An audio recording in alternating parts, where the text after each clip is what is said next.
So let's go over what a multiple is. Let's take a number such as 3. So we all know that 3 times 2 equals 6. And when we look at 6 here, we can see that it's composed of 3 2's and 2 3's. And if we were to divide 6 by 2, we would get 3. So we can say that 3 is a multiple of 6 and 2 is a multiple of 6 because you can divide 6 by both 2 and 3 and you'll end up with a whole number. That's basically what a multiple is. The multiple of a number is when you're able to divide a number by another number and it will result in a whole number. If that sounded too confusing, let's see another example. Let's take 16. Now, if you were to divide 16 by 5, you would not get a whole number. You would get 3 and 1/5. Or if you want to use decimals, you can say 3.2. From this, we can see that 5 is not a multiple of 16 because since we divided 16 by 5 and we did not get a whole number, we got a fraction or a decimal.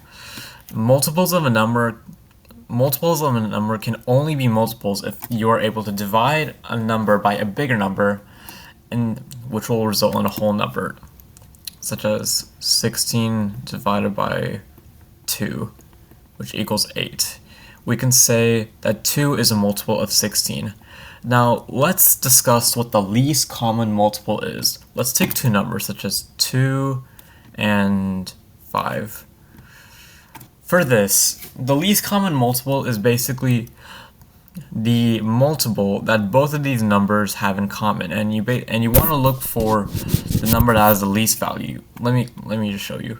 So 2, we can say that 4, since 4 is a multiple of 2, 6 is a multiple of 2, 8 is a multiple of 2, and 10 is a multiple of 2, because you can just add 2 each time to find the next multiple. That's basically how multiples work. You basically add the same number over and over again, and you'll find your multiples right then and there. Now for 5, if we were to add by 5, we would get 10. And we can see that we have reached 10. So we can say that for 2 and 5,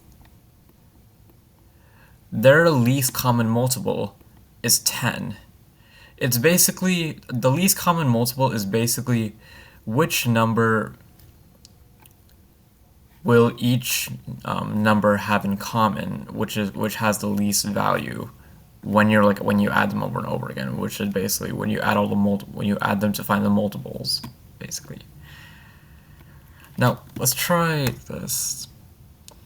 Let's try the least common multiple of 3 and 6. Let's try. So if we were to multiply by 3, we would get 6.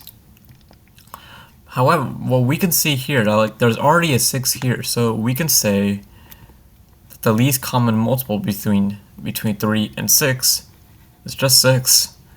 So yeah, that's basically it. Alright.